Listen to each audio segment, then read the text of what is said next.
Hello, Flosstube, and welcome to Black Ribbon Stitch Studio. My name is Denise, and I'd like to thank each and every one of you for tuning in, and I'd like to thank you so very much for your support. I want to send blessings out to everyone who has been affected by the fires out in California. There is one YouTuber that I know of who has been deeply affected by the wildfires, and I'd like to send special blessings out to her. Her name is Marcel. Her channel is One Virtuous Woman, and we fondly refer to her as OVW. And I'd like to send blessings out to OVW and her family. Everyone is safe and doing well. And I just want her to know that she and her family are in my prayers. Now, happy fall. Yes, fall started yesterday, and yeah, I'm absolutely loving the cooler weather. I don't like the heat. I'm so glad that fall is finally here. And it doesn't always cool off right away in North Carolina, but we're kind of lucky this year. I hope this doesn't mean we're going to have an awfully cold winter, but right now I'm loving it. I'll take it. Happy fall. So, I made some beef stew this weekend, and those of you who follow me on Instagram at DesignMorris1 will know that I posted a photo of my beef stew because I was so proud of it. I'm sure you can imagine, I've made beef stew dozens of times in the past, but I cannot say that I was ever totally pleased with it. Well, this time it was different. I found a really good recipe on Pinterest, and I followed that recipe. Now, going forward, I will make just a couple of very small, tweaks to it. I am definitely making it at least one more time, this season. But I'm going to go ahead and link the recipe below. I think you guys should try it out. For me, I needed more carrots. I forgot to put in the peas. My daughter said that she would have preferred more potatoes. So, it's just like with any other recipe that you try. You try to sort of follow the recipe the way it's written. And then the next time, you kind of really know what it is you want to do with it to make it your own. So I'll link that below for you guys because I think it's worth it.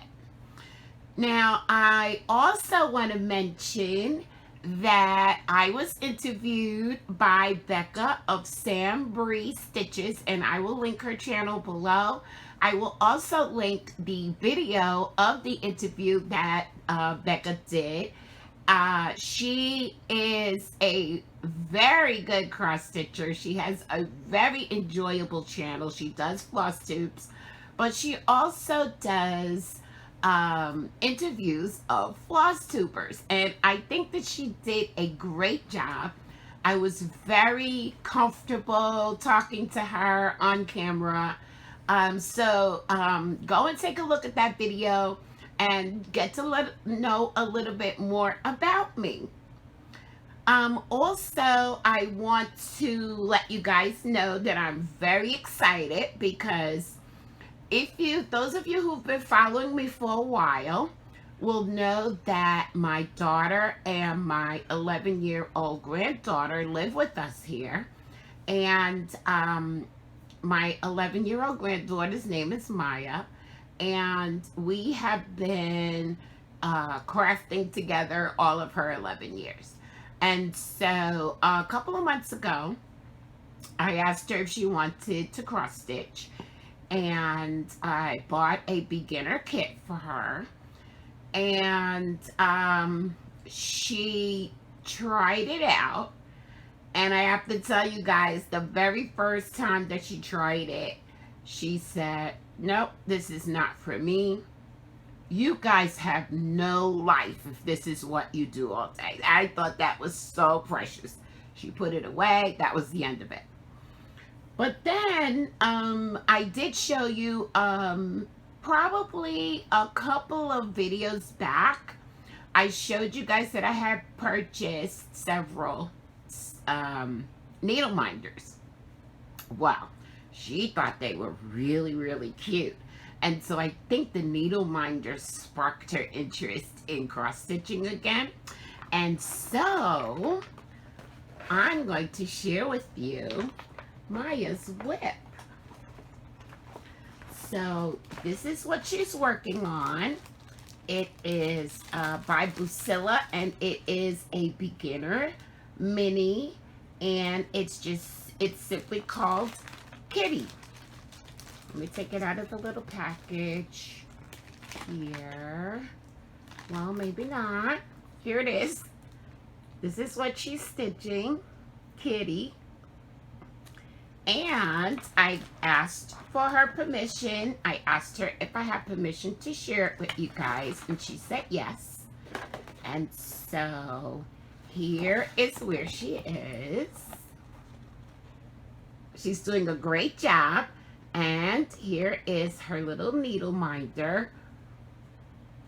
So I'm really happy about that. I'm so proud of her because she's really enjoying it, actually, guys. And after stitching for quite some time, she did say to me, you know what, Grandma, this is so very calming. And I know that that's a sentiment that we all agree with. It is so very calming. And so now, so I gave her a project bag so she could keep everything in it. And she's already looking forward to her next project.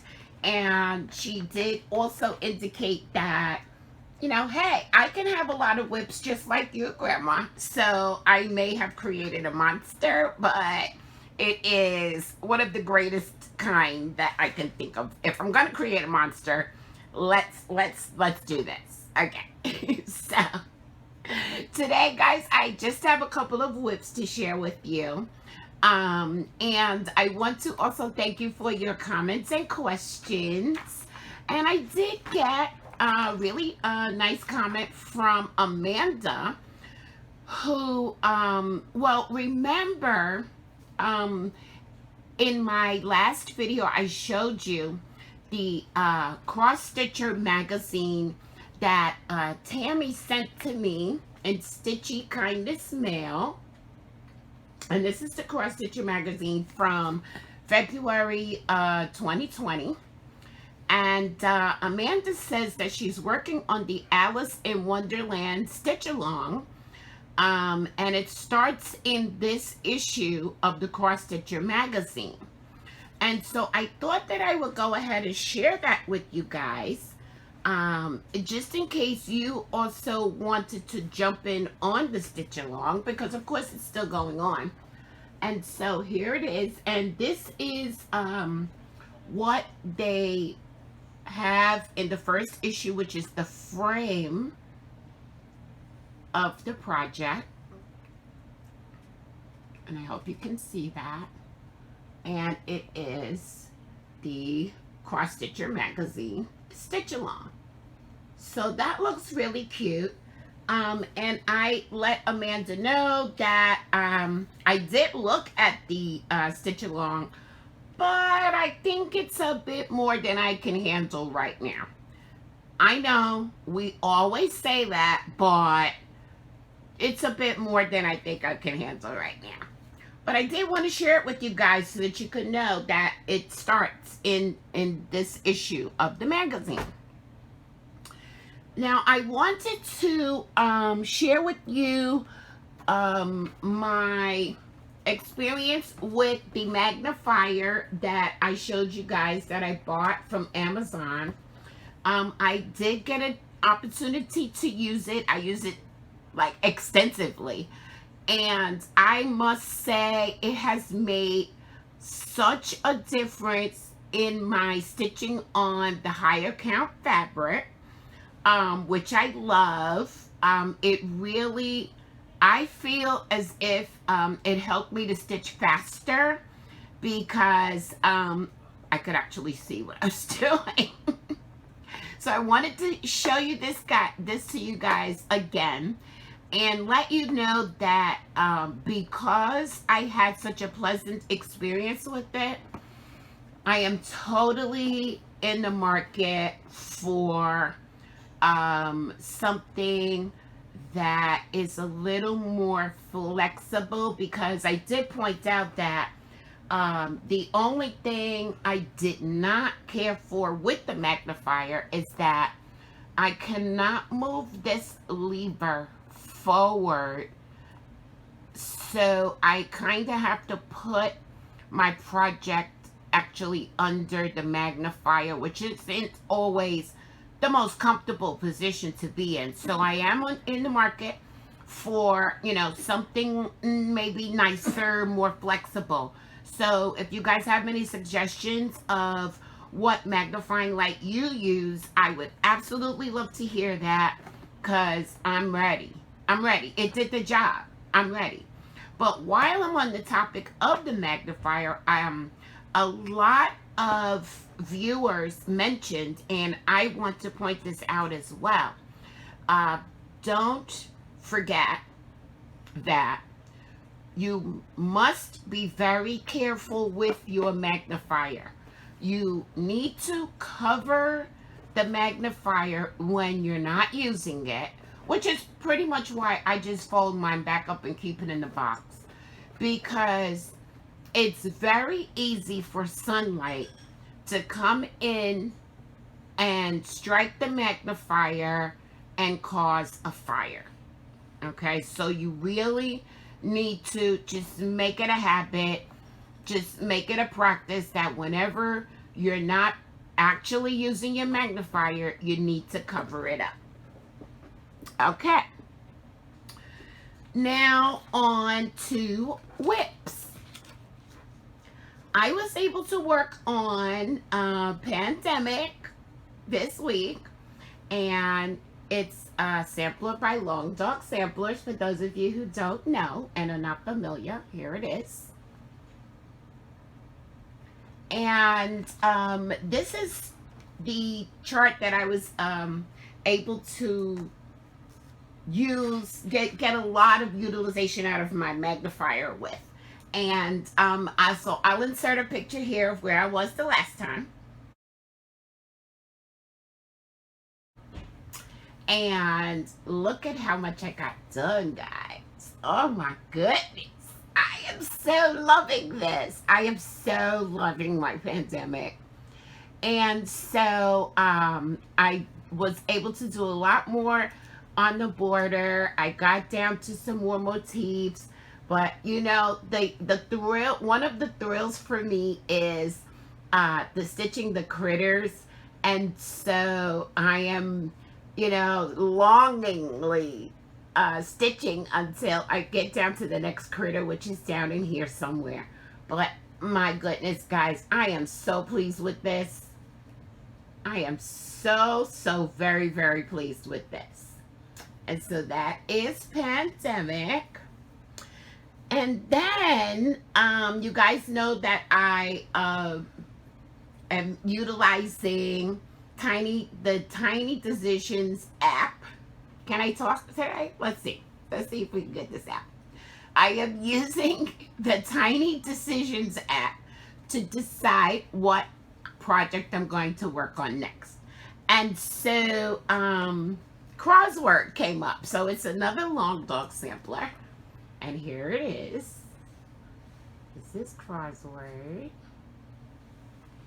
Okay. And so I must say Of all of the whips that I have going, this one is the most troublesome.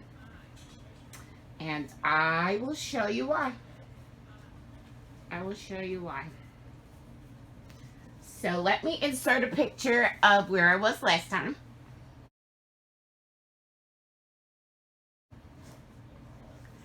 And so you can see that I did get a bit more done. I finished off the border of this part right here, and I stitched the E. Well, one of the E's. So what is my trouble? Okay. First of all, I did change my needle size, which I thought was a big improvement and a big help in how this was turning out. But I don't like the shade of pink that I chose for the E. I thought that I would go ahead and stitch the entire E just to be sure. And now that it's in there, I don't like it, so that's coming out. But I also, and it doesn't look as bad today, so I may rethink that as well. But when I originally did the border, I did it in a different floss. I picked it out, and I felt that it left this part like really fuzzy. But again, it may just be because, you know, sometimes when we are looking at our work close up, we can just see every minute thing that could possibly be wrong with it. So this is going back in my rotation, and I'm still going to be making some changes. I just can't seem to get past this part, but I don't give up that easily. I'm going to keep trying. This E is definitely coming out, and we're going to use a different shade of pink there. So that is crossword and where I am on that. I was originally going to tell you guys that it may be a restart, but as I said, when I look at it again now, it's not, it doesn't necessarily look that bad. But I do want to say one more thing about it. This is being stitched on 18 count Aida with 2/1. I may do a test swatch to see how it would look if I did it 1/1. That may be what my problem is with it. It may be too fuzzy because I'm using 2 threads. But in any event, when I do get back to this in my rotation, I'm going to be playing around with it a bit to see if I can get it looking more like it is, you know, that I have in my head. Right now it doesn't look like what I have in my head, but I'm going to keep trying. So what else do we have? I want to give a shout out to Brian at Blitz Stitch. I just found Brian the other day, and let me tell you, his Flosstube is quite entertaining. He just completed a very large Teresa Winsler project, and it is so detailed, and it's got so many beads. That's not something that I can imagine undertaking, but it was a joy. It was an absolute joy to listen to him and watch him as he explained all of the detail within that project. So I'm gonna link his Flosstube below. You guys should take a look at him. I really thoroughly enjoyed it. But oh, he also, which I'm fascinated by, he also does a lot of graphs. He does a lot of graphs about his projects and the progress, and I just find that fascinating as well. But the one thing that I absolutely really took away from the video that I watched was that Brian also uses Tiny Decisions to decide what he's going to stitch on next. And on there, he has New Start. Oh my gosh. I thought that was awesome. I think I'm going to add New Start to Tiny Decisions, guys. And let's see what happens with that. It's just going to be fascinating. Now, so as I was thinking about it more, I thought, well, what I'll do is if I spin New Start, that's just going to be the beginning of me gathering and kitting up the next project, because I don't normally just have a lot of projects that are waiting that are actually kitted. Now, we all know that I do have the Better to See You With all kitted up, and I have not yet started that. But that is a separate entry in Tiny Decisions on its own, so that's not going to count, I don't think, if I spin New Start. I don't know. We'll see. I'll let you know what happens. I will definitely let you know what happens. So I'm also very, very excited and very pleased to point out to you and let you guys know that we have reached 2,500 subscribers on my channel. This is just unbelievable. I never really thought this would happen. I just wanted to get on YouTube, talk about crafting, and try to encourage women to go ahead and do the things that bring them joy. And I am just so thrilled that there are 2,500 of you. I can't even begin to express. So there is going to be a 2,500 subscriber giveaway. It's coming soon. I'm really thinking about what it is that I want to give to you guys that is even going to barely express my gratitude.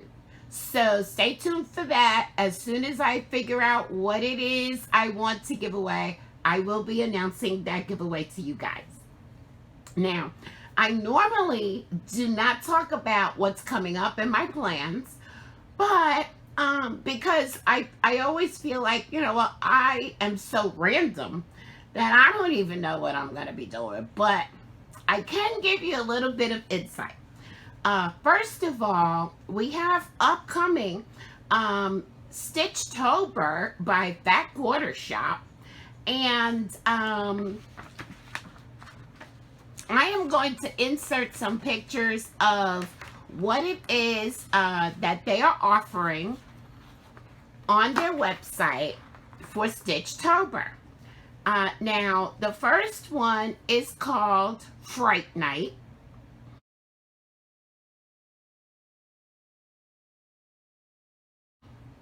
And that is a 5-part mystery downloadable PDF pattern. And it's going to be released every Friday in October. This one I'm definitely going to be stitching. I already have the chart, and I'm simply waiting for the supplies to get started. So I'm going to be stitching that one. Go and take a look at that on the site. And of course, if you're interested, just come along and stitch it with us. And I believe the hashtag is Fright Night Sal or FQS Stitchtober. So come along and join us with that one. As I said, I'm definitely going to be stitching that one for Stitchtober. Then there's also the 2020 Halloween Mix and Match by Lori Holt.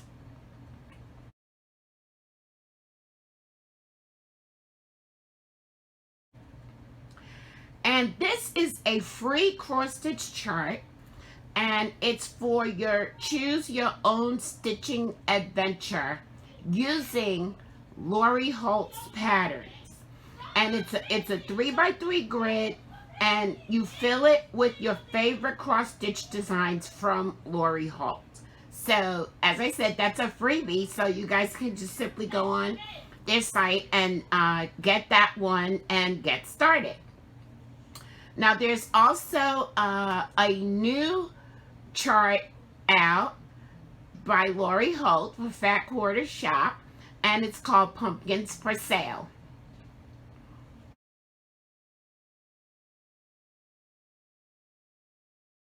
And she designed this project filled with pumpkins, and I think it's really, really, really cute. And if any of you want to stitch that, let me know. Let me know. And so though that's coming up, so I'm definitely going to be, as I said, I'm definitely stitching on Fright Night. And also I'm going to get to spin the wheel tomorrow, and I'm going to have I'm going to spin the wheel to see what the next thing is that I'm going to be working on. And according to my schedule, as far as I can see, I will have a good 4 days that I can work on whatever project that is that comes up. So don't forget, guys, also feel free to send me your finished pics. I absolutely love it if you want me to share a photo of your finish. Feel free to send that to me. You can email me at designmorris1@gmail.com, and I will be more than happy to share it with everyone.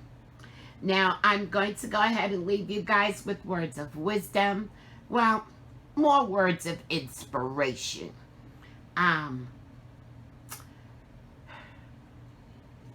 You know, sometimes you just feel like throwing in the towel. But this is what I want you to remember. You didn't go through all of that for nothing. Have a good week, guys. I hope to talk to you again next week. If you enjoyed this episode, please go ahead and hit the like button. Thank you all for sharing my videos. And don't forget to subscribe if you haven't done so already. And now, more than ever, remember, love.